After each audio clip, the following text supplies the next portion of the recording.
各位网友，大家好，欢迎来到报明说。我们今天要说的话题是中美经贸领域的高层连续通话，是不是意味着拜登的某些政策要进行调整呢？继5月27号刘鹤副总理与美国贸易代表戴奇视频通话之后呢，6月2号，刘鹤副总理又和美国财政部长耶伦举行了视频通话。这是中美经贸领域高层在相隔6天之内再度通话，而且双方都认为交流是专业、坦诚和建设性的，非常有必要继续这样的沟通。两次高层通话是不是意味着中美经贸领域的对峙会有所变化呢？记得前不久美国负责亚太事务的官员坎贝尔还在宣称，说中美交往的时期已经结束了，两国将进入激烈竞争的模式。话音刚落，中美经贸高层就连续进行视频通话，这说明美国总统拜登呢可能有点坐不住了。拜登上台以后一开始是一副对中国爱理不理的样子，避而不谈特朗普对中国加征的高额关税，还忙着拉拢盟友搞针对中国的团团伙伙，目的就是要营造群殴中国的这么一个态势，一头让中国在压力之下妥协。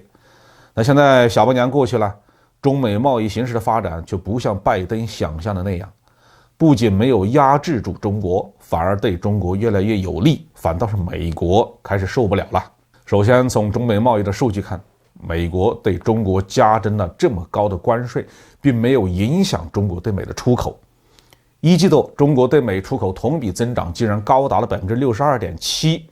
这说明中国商品是美国的刚需，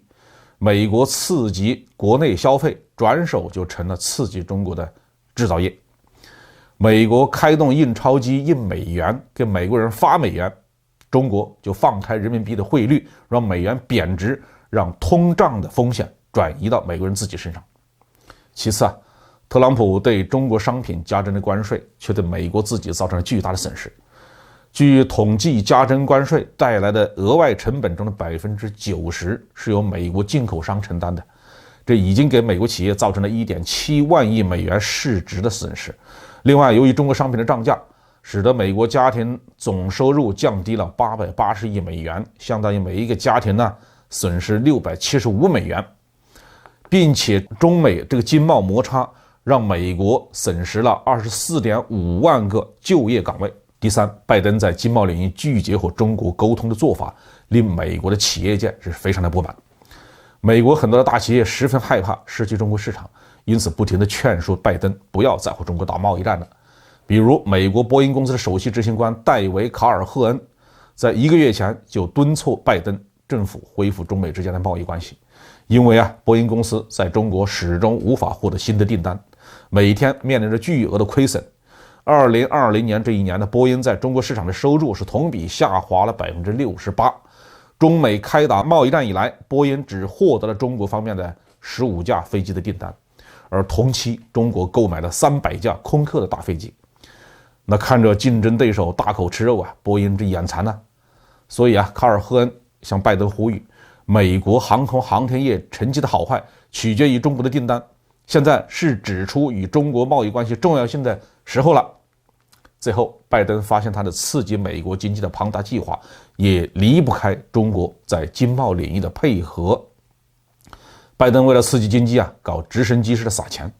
又推出了 2.2 万亿美元的基建计划，这一共6万亿美元的刺激计划，让美国5月份的通胀达到了 4% 的高位，6月份可能会涨到 5%。如果没有价廉物美的中国商品在后面给它撑着，拜登的那些刺激经济的效果将会被通胀吃得一干二净。通胀导致的物价上涨会引发民众的不满，直接影响到拜登政府的支持度。另外呢，他的庞大的基建计划要是没有中国供应链的支撑，也绝对推行不下去。这一切都在告诉拜登，站着说话不腰疼的这些议员可以叫嚣和中国脱钩，可以高喊与中国对抗，但是作为当家的人，不和中国打交道的日子还是没法过下去的。之所以端了这几个月的架子，只是做给国内看，也想给中国制造点压力。现在发现实在是端不下去了，所以就只能和中国恢复接触。看来